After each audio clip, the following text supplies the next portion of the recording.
trends that we've seen recently in youth vaping, what we know is that 1 in 5 youth are reporting vaping or e-cigarette use.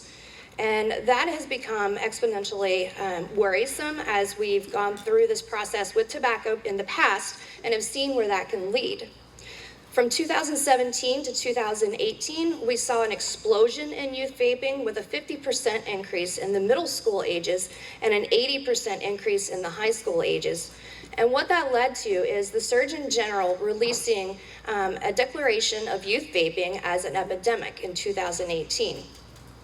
My colleague has been in the public health field for about 30 years, and she said that this is the fastest she has ever seen a declaration like this come out. And that just goes to show you what a problem it really has become with our youth.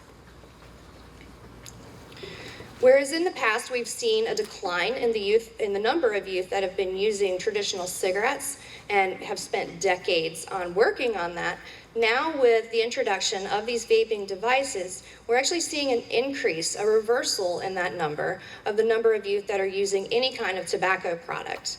And what we have seen is that youth who are using these traditional or these e-cigarettes and vape devices are seeming to go on to be more likely to use traditional cigarettes. And while we've spent these decades really working on decreasing the number of youth that are smoking and the overall population of people that are smoking, this has really kind of reversed that trend, and it's become something that we're extremely worried about. So looking at what is a vape, the act of inhaling and exhaling the aerosol that comes out of one of these devices is vaping, and they can come in many shapes and sizes.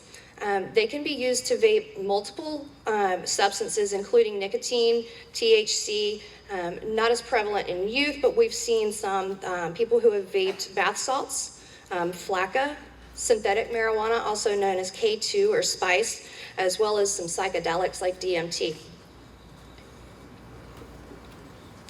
Now looking at what is in a vape, I'm not sure if any of you are familiar with it. You've seen these little bottles, let's see.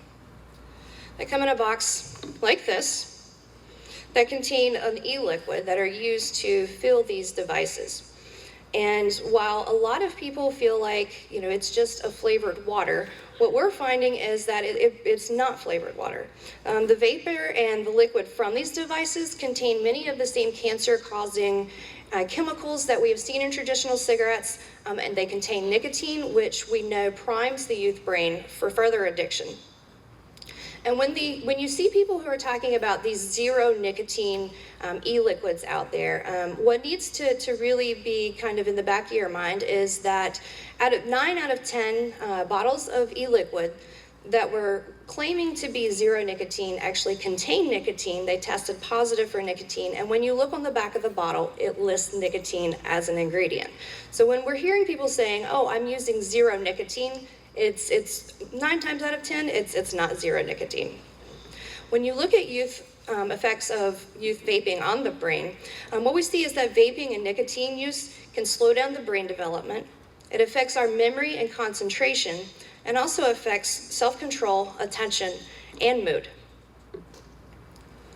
The human brain isn't fully developed until we're about 25, and that's been something that we're learning more about as we go through the years. And since nicotine is such an addictive substance and primes the brain for adolescent addiction later in life, some of the areas of the prefrontal cortex that we need to be aware of with that executive function that are affected by nicotine include impulse and decision-making, our moods, as well as being able to gauge what the consequences are of our actions. And then we have the respiratory effects of vaping. And this may be something that you've heard about very recently in the news. You can see a normal lung on the left, and then on the right you can see what's known as popcorn lung. This closes or affects some of the smallest airways in the lungs. It can cause coughing and just a lot of shortness of breath. And what we've seen very recently in the news and what has been coming out more and more is that we're seeing youth who have not been using these vapes for very long periods of time that are now having to go to the hospital for different respiratory illnesses and distress. From June 28th until today, there have been approximately 94 youth and young adults who have been seen for respiratory distress due to some type of vaping, whether that is THC or nicotine. In fact, it has become such a problem that the CDC issued a media alert on the 17th of this month that they are going to be investigating the relationship between vaping and these respiratory illnesses, even though we know at this point that that is the only common denominator. Several of these youth that have actually been hospitalized for these respiratory illnesses have had to go on ventilators. Now, when we talk about traditional tobacco and smoking, we saw where it took years for some of these problems to be developing. It's years down the road before you see COPD, before you see emphysema, before you see some of these breathing problems. And that's why it took us so long to really jump on that bandwagon of reducing the use of traditional cigarettes. Now that we're seeing these respiratory problems appearing in our youth, when this is a problem, this is an epidemic that hasn't even been around for that long period of time, it really becomes concerning because we don't know the long-term effects of vaping. So if we're already seeing these negative short-term effects, what are these long-term effects going to be? And how much of our work in the past decades of smoking cessation and smoking prevention are we reversing with this trend of youth vaping? Some of the other effects of vaping on the body, they affect your circulatory system, your muscular system, your hormones, gastrointestinal system, and your central nervous system. On top of these effects that are all listed here, there are several that stand out, including tachycardia, the nausea, dry mouth, and headache. And this is what a lot of our school nurses are seeing when it comes to our youth who are nic sick. The term refers to youth who have ingested or inhaled too much nicotine and are experiencing what some of these lighter symptoms may have been in much greater quantities. So when you look at one of the most commonly used devices, which is a Juul, it looks like a flash drive. Each one of these pods contains the amount of nicotine that is in an entire pack of cigarettes. That is the equivalent to an entire pack of cigarettes, which is crazy to me to see such a small device with that much nicotine. What we're finding is that kids, and this is specific to Cape Cod as well, we're seeing kids that are using these devices and are going through an entire pod in half an hour to an hour, before lunch. And this would be the individual youth. That's not even the ones who are passing them around and sharing them. So these kids are ingesting or inhaling all of this nicotine and are having a lot of these symptoms of the tachycardia. Their heart's racing, they're having anxiety, they're having the nausea and the dry mouth. And it just creates a lot of problems with their health, with absenteeism from school because they're having to be pulled out of the classroom because they're going through these health issues. And it really creates more of a problem for us, for those that are working in the schools. So recognizing some of our vaping devices and accessories really becomes important to those of us that work with youth. We need to know what's out there, we need to know what we're looking for, and we need to know how they're concealing these devices. So these are some of the devices that may resemble some of the traditional methods of smoking. I personally haven't seen people using some of these. Has anybody in here seen somebody using an e-pipe? Yeah, okay, all right, we have one or two. Okay, so I could see an adult using an e-pipe possibly, or an e-cigar, but those aren't as common to be seen and definitely aren't the ones that we see our youth using. But not all of the devices are quite as obvious, and these are the ones that we're really concerned about with our youth. So while we have the one that I showed you, the Juul, which resembles a flash drive and can be easily concealed, we also have little handheld palm devices that can also be easily concealed. And then you'll see these medium-sized devices similar to this. And while some youth are using these, we also see them a lot in our early 20s and early 30 population.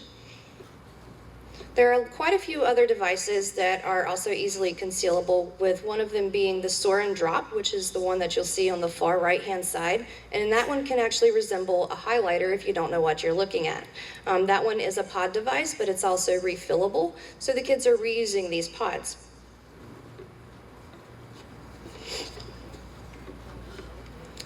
And then we start looking at these e-liquids.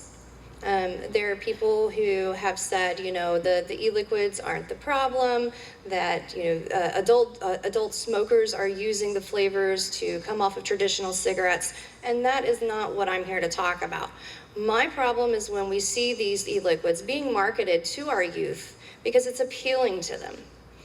As of right now, there are over 10,000 different e-liquid flavors, and some of those are really, really, they're eye-catching to our youth. This right here is Air Factory Mystery. This plays off of the old Jawbreakers Mystery, where they took everything that was at the bottom of the Jawbreaker pot when they were manufacturing it and dumped it all in together, and you had a mystery batch. Same thing with this one. It appeals to a lot of our kids. There are bubblegum flavors, there are sour apple, sour gummy worms. I mean, anything that you can think of, those e-liquids are out there really attracting our youth.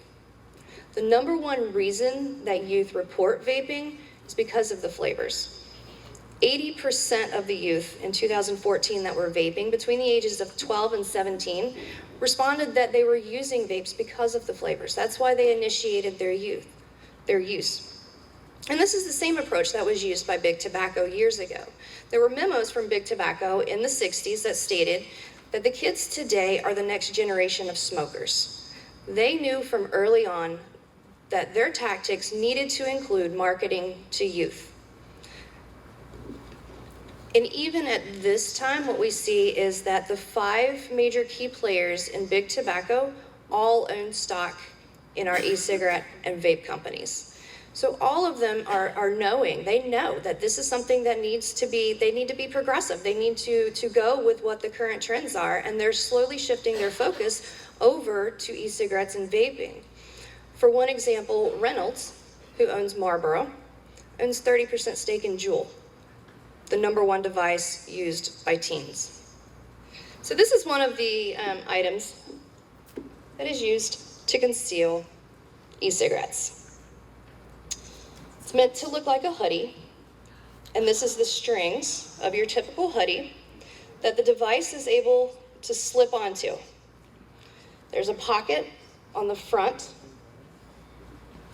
that it slides into to be concealed, and then the other end is used to vape.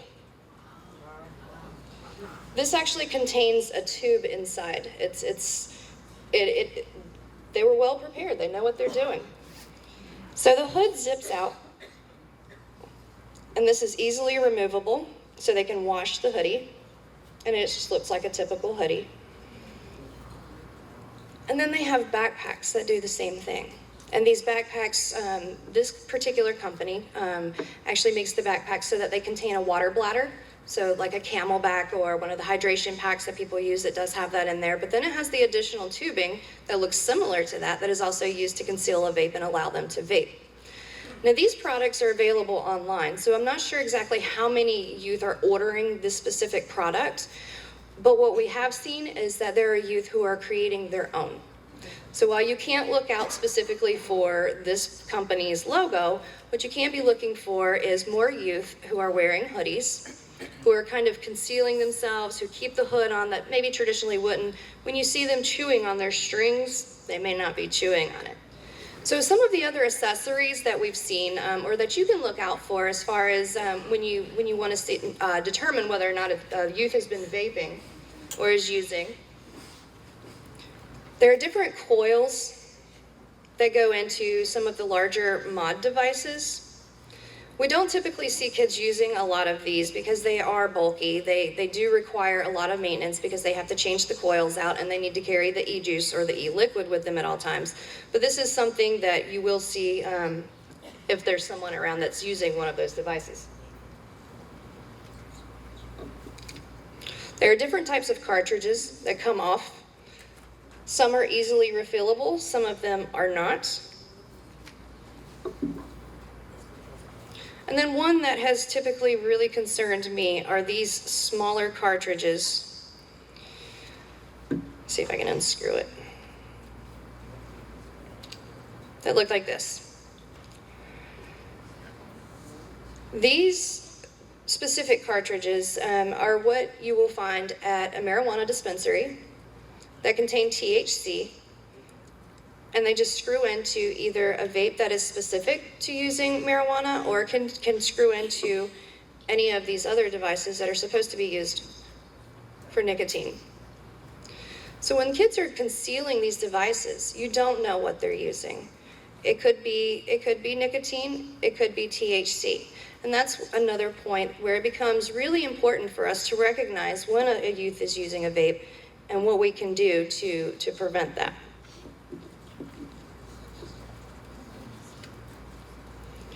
When we start talking about some of the signs of vaping, there are a couple of different symptoms that were mentioned before with some of the side effects on the body that we've seen more prevalent in youth who are using because they're using so frequently. And that includes cotton mouth and nosebleeds, because one of the key ingredients in a vape absorbs the moisture in the mucus linings and your mouth, and it creates that dry mouth and can create nosebleeds from drying out. Passing up on caffeine. One of the side effects or the health effects of vaping is tachycardia or racing heartbeat. This creates a lot of anxiety in some of our youth who are already experiencing great amounts of anxiety going through their teen years. And so they're starting to give up their caffeine, their morning Starbucks, their morning cup of Joe, just to kind of offset this feeling of anxiety and racing heart rate.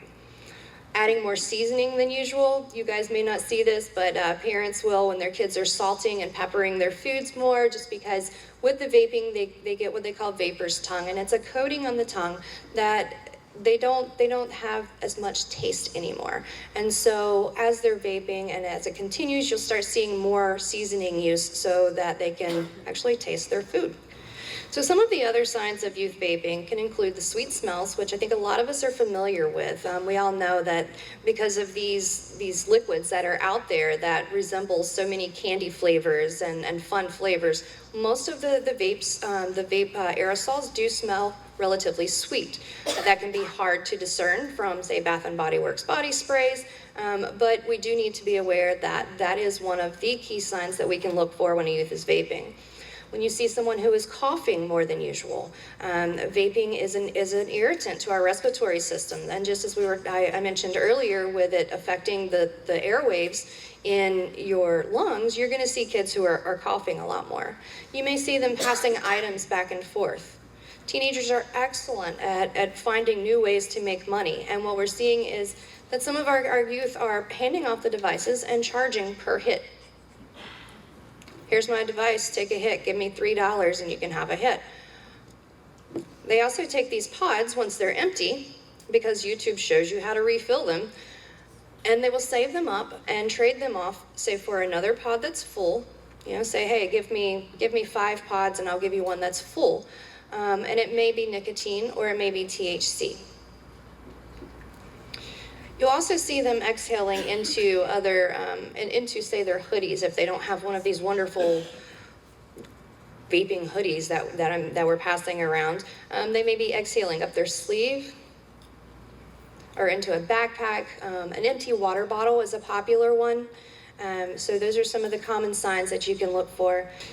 So stealth and zero vaping has come about as a way for our youth to disguise it even more. It comes with a couple of different ways that it can be done, but it is something that you can look for when it comes to youth vaping. They need to use a small, low wattage device like the Juul or the Soar and Drop, just because it has a lower voltage and puts out less vapor. They have to cover the LED light. There's a tiny one on here that they'll either cover with their finger or they'll start decorating them like you see here.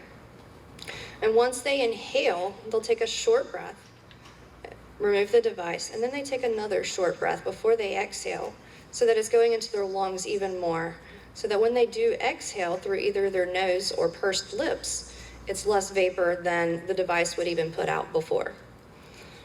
When they are using one of the larger, higher wattage devices, you'll see them taking a deeper breath, and they'll hold it even longer, basically allowing their body to absorb even more of those chemicals, and then exhaling again through the nose or the pursed lips.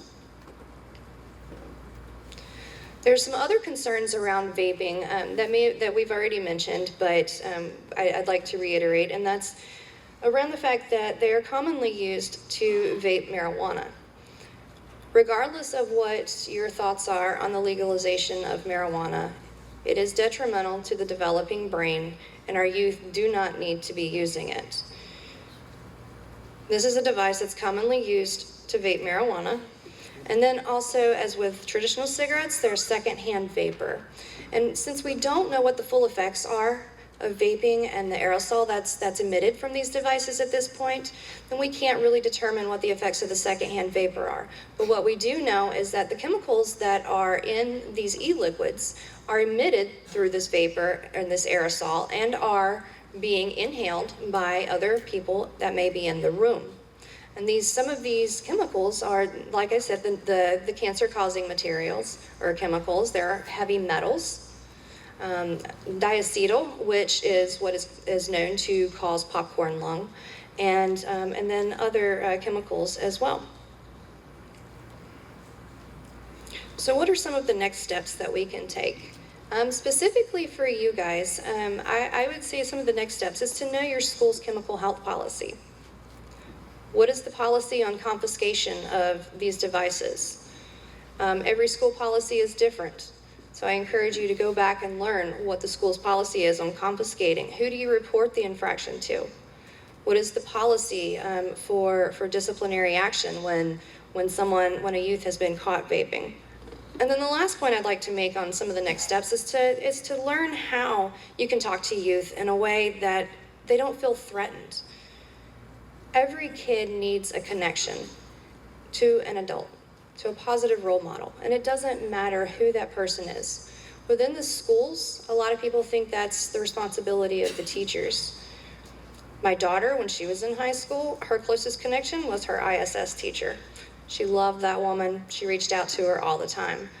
It really becomes important to make those connections with the kids because they do need a trusted adult that they can turn to when they have some kind of concerns. So one of the other things that we can offer as far as a tool when it comes to vaping is a vaping toolkit that we're in the process of developing. This toolkit should be done over the next couple of weeks and will be entirely online. It will have a section in there specific to schools and other adults and organizations who work with the youth population or parent organizations, parent-serving organizations. And this toolkit's going to be very comprehensive with everything that you're going to need, from policies to more recognizing signs to why this is such an important aspect to be looking at and why making that connection to our youth is so important. There are other resources that are available online as well. Our department puts out a newsletter every month that contains these resources as well as upcoming events and programs that you can look at when it comes to working with youth. Some of the products are specifically around vaping, or some of the articles are. Others contain information around other aspects of substance use, but it is a great informational tool for you to use. We also have a website. It is dedicated strictly to Cape Cod resources. You'll find a lot of information on there regarding substance use on Cape Cod as it pertains to youth and adults, as well as some of the tools and resources to reach out for help. There's a lot of resources here as well. These are some of the national and state resources that are available. There's some PowerPoint packets at the back. I encourage you, if you don't have one already, to grab one. These are all resources that are geared towards prevention as well as cessation. At this point in time, there are no medications that are approved for youth cessation when it comes to nicotine. So you can't, a doctor's not going to give them a patch. They're not going to put them on a medication like Chantix because they're not approved for youth use.